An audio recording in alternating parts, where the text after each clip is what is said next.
Kanchipuram Varamahalakshmi Silks, the Grand Banarasi Mela. First time ever in Hyderabad starting from November 1st.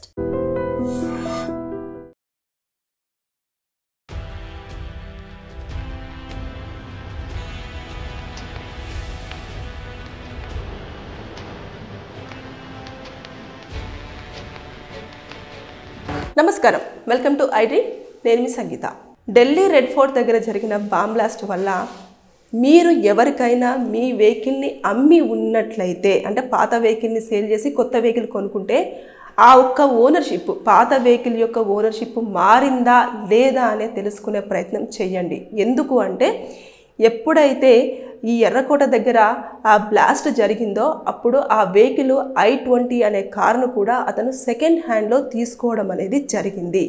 కాబట్టి మీరు దయచేసి ఒకవేళ కనుక అది మారకపోతే అప్పుడు యాక్సిడెంట్స్ జరిగినా ఇలాంటి దాడులు జరిగినా లేదు అనుకుంటే సిగ్నల్స్ జంప్ అయినా సరే ఖచ్చితంగా అడ్రస్ అంతా కూడా ఎవరైతే వ్యక్తి ముందు ఓనరు ఈ పర్సన్కి సేల్ చేశారో ఆ వ్యక్తి పేరు మీదనే రావడం జరుగుతుంది. కాబట్టి అక్కడ మీరే క్రైమ్ చేసిన దాని కింద రావడం జరుగుతుంది. కాబట్టి దయచేసి నేను ఇప్పుడు ఈ వీడియోలో ఏం చెప్పాలనుకుంటున్నానంటే మీ పాత వెహికల్ అమ్మినట్లయితే ఒకసారి మొత్తం ఎంక్వైరీ చేసుకోండి. ఆ నెంబర్ని చెక్ చేసి లేదు అనుకుంటే నెంబర్ మారిందనుకోండి వారికి ఒకసారి కాల్ చేసి అయినా సరే మీరు అది ఓనర్షిప్ మారిందా లేదా అనేది మొత్తం చెక్ చేసుకోండి.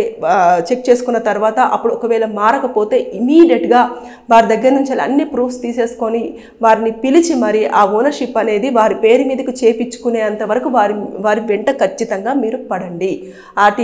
ఆర్టీఓ ఆఫీస్ ఉంటుంది కదా, ఆర్టీఓ ఆఫీస్కి వెళ్ళేసి ఆధార్ కార్డు అదేవిధంగా మీవేవైతే డాక్యుమెంట్స్ బండి డాక్యుమెంట్స్ ఉంటాయో ఆ డాక్యుమెంట్స్ అవన్నీ కూడా తీసుకొని వెళ్ళిన తర్వాత పలానా ఇయర్ నుంచి నేను కొన్నాను, ఆ ఇయర్ నుంచి ఈ ఇయర్ వరకు నేను వాడడం జరిగిందండి, తర్వాత నెక్స్ట్ ఈ పర్సన్కి నేను ఈ ఇయర్లో కూడా అమ్మేయడం జరిగింది, అయినప్పటికీ కూడా నా పేరు మీదనే ఈ వెహికల్ అనేది ఇప్పటికీ రన్ అవుతూనే ఉంది కాబట్టి ఓనర్షిప్ మేము చేంజ్ చేస్తున్నాము అని చెప్పేసి అనుకొని మీరు వెళ్ళి అంటే ఎక్కువ రోజులు అయ్యింది అనుకోండి అలా లేదు మీరు ఒకవేళ ఇప్పుడు వెహికల్ అమ్మేస్తున్నారు అయితే మీరు తీసుకోవాల్సిన జాగ్రత్తలు అంటే ఇప్పుడు అది మార్చేసి మొత్తం మీరు అన్ని క్లియర్గా కూడా చేంజ్ చేసేసుకోండి. మొత్తం చేంజ్ చేసేసుకుంటే చాలా వరకు మీరు సేఫ్ సైడ్లో ఉన్నట్టు. ఇక అమ్మాలి అనుకుంటున్నారు, ఇప్పుడు అమ్మాలి అనుకుంటున్న వాళ్ళు వాళ్ళ ఆధార్ కార్డు తీసేసుకోండి. తర్వాత నెక్స్ట్ వాళ్ళ అడ్రస్ ప్రూఫ్తో పాటు ఏదైతే ఫోన్ నెంబర్ ఉంటుందో ఆ ఫోన్ నెంబర్ తీసేసుకోండి, వాళ్ళ ఫోటోగ్రాఫ్ ఒకటి తీసుకొని మీ దగ్గర పెట్టేసుకోండి. తర్వాత నెక్స్ట్ ఏదైతే ఉంటుందో అది మీరు బండి అనేది మీ పేరు మీద రిజిస్ట్రేషన్ అయిపోయిన తర్వాతనే నేను డాక్యుమెంట్స్ అన్నీ కూడా మీ హ్యాండ్కి ఒరిజినల్ డాక్యుమెంట్స్ ఇవ్వడం జరుగుతుంది అని చెప్పేసి వారికి చాలా క్లారిటీగా చెప్పండి. లేదు అంటే ఆ రిజిస్ట్రేషన్ అయ్యేంత వరకు కూడా మీరు ఒకసారి వాళ్ళతో పాటు వెళ్ళి ఆ బండి వారి పేరు మీద ఓనర్షిప్ మారేంత వరకు ఉండి ఓనర్షిప్ మారిన తర్వాత అప్పుడు మీ ఒరిజినల్ డాక్యుమెంట్స్ ఇచ్చేసి తర్వాత నెక్స్ట్ అమౌంట్ ఏమైనా ఇవ్వాల్సింది ఉంటే తీసేసుకొని అప్పుడు చాలా క్లియర్గా చేసుకోండి. లేని పక్షంలో ఇప్పుడు చూశారు కదా i20 కార్ అనేది సెకండ్ హ్యాండ్లో తీసుకున్నాడంట అతను, తీసేసుకొని దాంట్లో ఏదో పెట్టాడు, అక్కడ చూసేసరికి మొత్తం కూడా ఇలా పేలిపోయి చుట్టూన్న వెహికల్స్ అన్నీ కూడా ధ్వంసం అయిపోయాయి.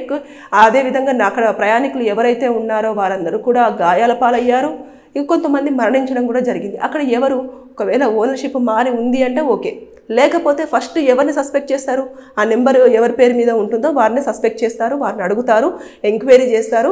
అది నిర్ధారించుకొని మనం అంత ఎక్స్ప్లెనేషన్ ఇచ్చేసి మనం కాదు అని చెప్పుకోవడానికే చాలా టైం పడుతుంది, ఎందుకంటే అది పెద్ద ఇన్సిడెంట్ కాబట్టి. ఇక్కడ కూడా హైదరాబాద్లో కూడా అక్కడ జరిగిన నేపథ్యంలో ఏదైతే దాడి జరిగిందో ఆ దాడి నేపథ్యంలో ఇక్కడ కూడా చాలా వరకు పోలీస్ నిఘా అనేది పెరిగింది. అంతేకాకుండా చెకింగ్స్ కూడా ఎక్కువగా జరుగుతూ వస్తున్నాయి.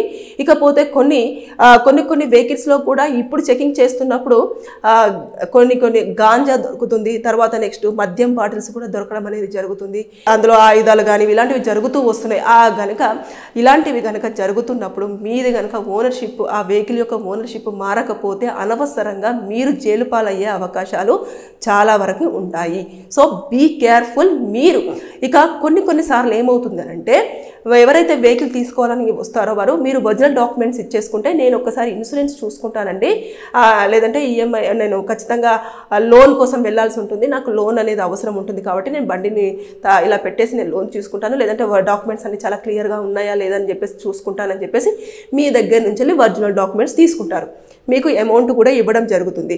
బండి మాత్రం మీ దగ్గర ఉంటుంది. ఉన్న తర్వాత వాళ్ళు ఏం చేస్తారు అని అంటే ఒక 2 రోజులు అయిన తర్వాత సరే అండి మేము మార్చేస్తాము కానీ బండి తీసుకొని రండి, మేము ఇంకా డబ్బులన్నీ ఇచ్చేసాం కదా అంటే సరే డబ్బులు ఇచ్చేసారు కదా బండిది ఏమున్నది మార్చేసుకుంటారు కదా అని చెప్పేసి మీరు బండిని కూడా తీసుకెళ్ళి ఇచ్చేయడం జరుగుతుంది. ఇచ్చిన తర్వాత వాళ్ళు ఇంకా దాన్ని ఏం చేస్తారు తెలుసా, మీ దగ్గరికి వెళ్ళి తీసుకున్న అమౌంట్ కంటే ఇంకా కొంచెం ఎక్కువ అమౌంట్ తోటి ఇక్కడున్న స్టేట్లో ఉన్న వాళ్ళకి అమ్మరు, వేరే బెంగళూరో గోవానో లేదు అనుకుంటే ముంబైయో అటు సైడు ఆ వెహికల్ని సేల్ చేస్తూ ఉంటారు.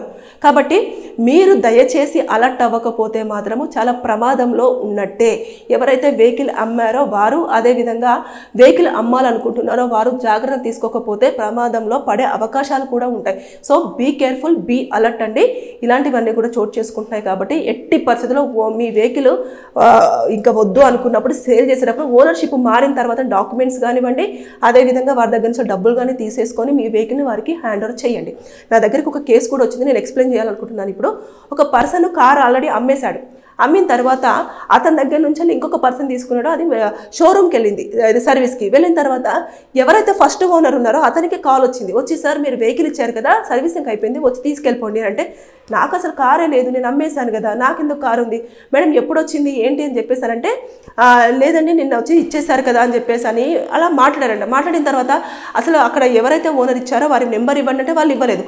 మొత్తానికి ఎట్టకేలకు అతను ఆ నెంబర్ను తీసుకొని మళ్ళీ కార్ నెంబర్ని తీసుకొని అన్ని డీటెయిల్స్ కనుక్కొని మొత్తానికి వాళ్ళని అప్రోచ్ అయిపోయి వాళ్ళు పిలిచి పోలీస్ స్టేషన్లో కూర్చోబెట్టి సార్ నేను ఆల్రెడీ అమ్మేశాను వీళ్ళకి, ఇప్పటికి కూడా ఓనర్షిప్ మారలేదు, ఇన్ని సంవత్సరాలు అయిపోతుంది, దాదాపుగా 10 సంవత్సరాలు అయిపోతుంది, 10 సంవత్సరాల నుంచి ఇప్పటి వరకు కూడా ఓనర్షిప్ మార్చుకోలేదు, నేను అసలు పట్టించుకోలేదు, ఇతను కాదు నేను అమ్మింది ఇంకొక పర్సన్ అతను ఇతనికి అమ్మారంట అని చెప్పేసి చాలా క్లియర్గా చెప్తూ వచ్చారు. అప్పుడు పోలీసులు ఒక డాక్యుమెంట్ ప్రిపేర్ చేసి ఇచ్చారన్నట్టు. ఏంటంటే నువ్వు ఏదైతే చెప్పావో బాబు అదంతా కూడా పేపర్ మీద రాసేసిన తర్వాత మొత్తం క్లియర్గా రాసి ఇచ్చేసి వెళ్ళిపో, అదేవిధంగా ఈ కాపీని తీసుకెళ్ళేసి ఏదైతే ఆర్టీఓ ఆఫీస్ ఉంటుందో ఆర్టీఓ ఆఫీస్లో సబ్మిట్ చేసేసి నేను ఆల్రెడీ ఈ వెహికల్ నాకు సంబంధం లేదండి, అసలు నాది కాను కూడా కాదు, ఇప్పుడు నా పేరు మీద తిరగడం జరుగుతుంది, ఒకవేళ దీని మీద కనుక ఏమైనా జరిగినా కూడా నాకు ఎలాంటి సంబంధం లేదండి అని చెప్పేసి ఈ అడ్రస్ మొత్తం చేంజ్ చేసేయండి, అసలు నా అడ్రస్ అంతా కూడా టర్మినేట్ చేయండి అని చెప్పేసి చాలా క్లియర్గా వారికి చెప్పే ప్రయత్నం చేయండి అని చెప్పేసి